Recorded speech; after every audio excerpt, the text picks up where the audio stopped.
Assalamualaikum dan selamat datang ke My Memory Campus. So, untuk episod kali ni, aku nak terangkan beberapa jenis ikatan yang banyak kita gunakan ketika berkemping. Ikatan ni ada yang dalam kategori hiking, ada dalam kategori camping, dan ada juga dalam kategori rescue lah, penyelamat selalu guna. Tapi bila kita dah pergi bercamping tu, kadang-kadang kita dah lupa ikatan yang sepatutnya kita guna. Dan kadang-kadang kita main macam janji boleh pakai, janji boleh ikat dengan ketat, dah okey. Kalau boleh kita tak nak amalkan macam tu lah. Kalau boleh kita nak amalkan ikatan-ikatan yang memang selalu orang guna ketika berkemping. Terutamanya bagi skuad pengakap lah. Pengakap selalu dia ada ikatan dia nak buat gadget, ikatan untuk kemah, ikatan untuk macam-macam lagi jenis ikatan. So, untuk episod kali ni aku nak terangkan lebih kurang 9 jenis ikatan yang digunakan ketika berkemping. Okey, ikatan yang pertama adalah ikatan simpul belit ataupun dalam Englishnya dipanggil tu half hitch. So, ikatan ni adalah sebagai permulaan dan juga kadang-kadang orang gunakan untuk pengakhiran ikatan lah. Okey, dalam camping selalunya ikatan ni digunakan ketika banyak dalam kes aku selalu guna ketika waktu ikat fly sheet. So, waktu fly sheet kita nak masukkan ke fly sheet yang lubang dia tu, masukkan kat situ, kita akan gunakan ikatan tu half hitch ni. Dah lekat kat situ, kemudian kita akan hujung dia satu lagi tu kita akan ikat di bahagian pack lah, ataupun pancang kat bawah tanah ataupun dekat batang pokok. Ikatan ni ada dua jenis. Satu yang jenis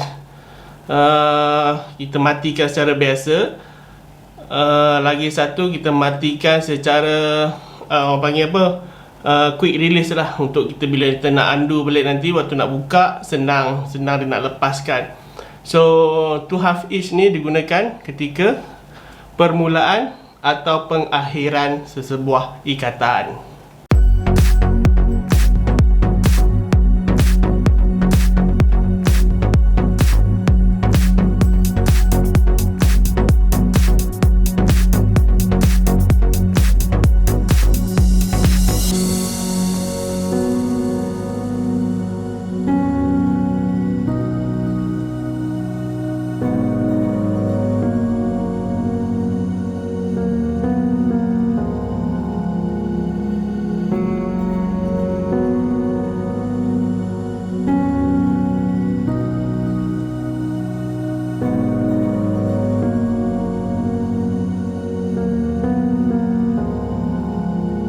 Okey, kata yang kedua adalah fisherman knot, ataupun panggil simpul pengail. Selalunya ikatan ni kita gunakan untuk tali yang licin lah, yang susah sangat nak ikat dia.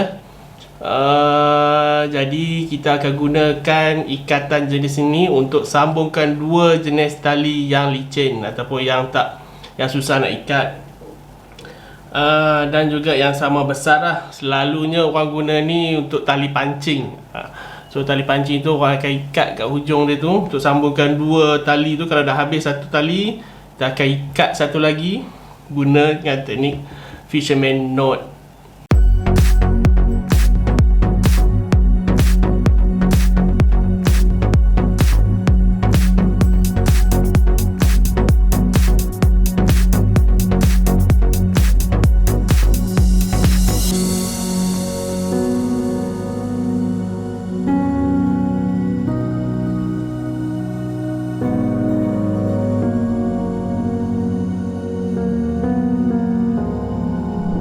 Ikatan yang ketiga adalah square ataupun reef knot.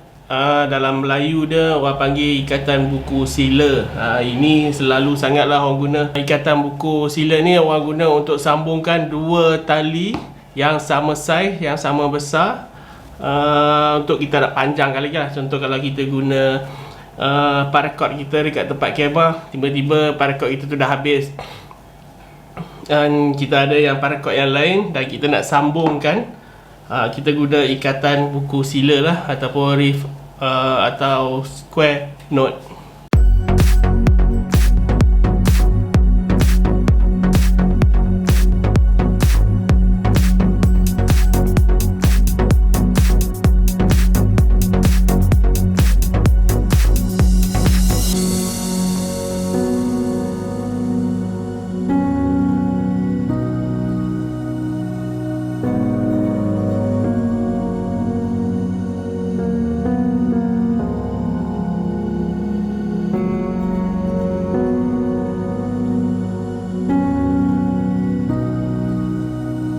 Ikatan yang keempat adalah sheet knot ataupun simpul bunga keti.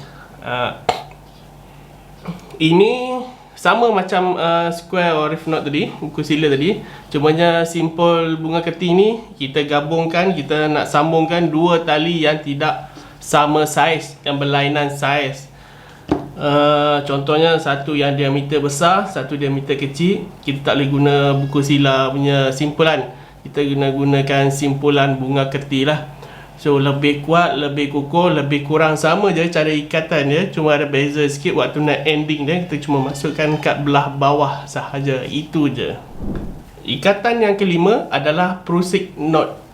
Ini jarang aku guna. Selalunya camping tak guna sangat. Kita gunakan prusik knot ni untuk ketika rescue lah, untuk zip line. So contohnya ada tali tu dia condong, okey, kita nak sangkutkan benda dekat situ.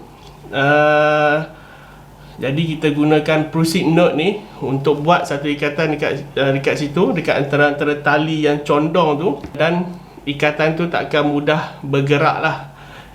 So kalau kita ada beban ditarik kat tali tu, dia tak akan bergerak kiri kanan, dia tak akan bergerak. Kecuali dia akan bergerak kalau kita tekan dekat main dia, dekat punca dia tu, dekat tempat ikatan sambungan itu, kita tekan itu, kita tarik kat situ baru akan bergerak. Tapi kalau kita tarik daripada beban dia, dari perspektif beban dia, dia tak akan bergerak. So itu kegunaan dia lebih kepada zip line lah, untuk tali yang condong. Selalunya orang guna untuk nak hantar barang di satu tempat ke satu tempat ni, ataupun nak sangkut barang di kawasan yang condong, kita gunakan prusik knot.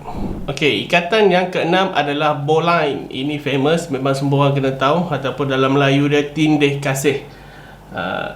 Ikatan ni yang tak menjerut, dia punya konsep lebih kepada rescue. So kalau kita nak rescue orang, kita nak letak ikatan di bahagian pinggang dia, jadi kita tak nak ikatan tu yang menjerut. Bila tarik dengan orang lain akan tarik, rescuer akan tarik, kalau dia menjerut nanti takut jadi satu masalah dekat mangsa lah. So kita guna ikatan ni tak menjerut, boleh letak di bahagian badan, kita senang nak angkat dia. Dan selalunya yang ni juga orang guna kalau camping, kita akan gunakan waktu permulaan lah. Permulaan untuk sesebuah ikatan. Contohnya kita ada dua hammock lah, kita ada dua batang pokok, kita akan mulakan dengan bowline, okey, di kawasan ni supaya dia fit, dia tak bergerak. Okey, yang last kali tu kita akan ada ikatan lain lah. So yang tu selalunya kita untuk camping, kita akan gunakan ikatan tu untuk permulaan. Tapi kebanyakan orang kita akan gunakan ikatan yang pertama tadi lah, tu half hitch ataupun simple setengah balik, lebih senang. Okey, ikatan yang ketujuh adalah tracker hitch ataupun simpul pengangkut. Ini pun lebih kurang square knot tadi. Kita gunakan dua tali untuk sambungkan dua tali yang sama besar, yang sama kuat. Cumanya tracker hitch ni dia ada boleh adjust. So yang shortnya, okay, contohnya macam kita nak buat macam tadi, kita nak bentangkan satu tali antara satu pokok ke satu pokok. Kadang-kadang kalau kita ikatan kita tu, kalau kita tak buat engine dia boleh adjust, lama kelamaan tali tu dia akan kendur. So kita buat tracker hitch dekat last ini. First kita starting dengan bowline, yang ending dia kita end dengan tracker hitch lah. So bila dia akan boleh adjust, so sentiasa boleh adjust ketegangan dia tu. So banyaknya yang ni kita guna ketika untuk fly sheet, nak hamparkan fly sheet di antara dua buah pokok. Lebih berguna sebab dia ada lebih macam twill, ataupun panggil apa, twill lah. Boleh adjust. So bila dah tak tegang nanti, tak payah kita nak bukakan keseluruhan ikatan. Dia cuma loosekan satu benda, tarik dan endkan balik dia punya hujung.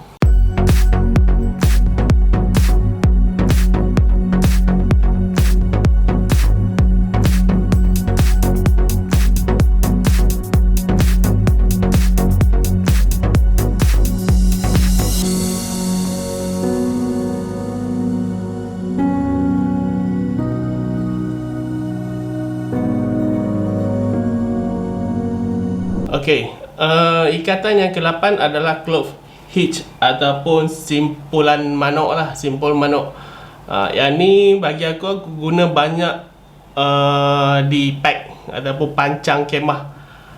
So bila aku nak letakkan tali dekat pancang tu, aku akan gunakan simpul manok ni lah. So bila simpul manok just masukkan dan cucuk ke dalam tanah. Bila nak buka pun just tarik di kita punya pad tu dari atas, settle, dah terurai. So tak payah nak ikat-ikat yang jenis yang susah. Guna manok punya simpulan pun dah cukup untuk pack ataupun untuk pokok-pokok pun boleh guna. Dia ada dua cara untuk ikatan simpulan manok ni. Sama ada kita buat bulatan dia ataupun kita nak, kalau kat hujung tali kita boleh buat simpulan yang jenis biasalah. Manok juga masuk kat dalam tu. Dia ada dua jenis cara untuk buat simpulan manok.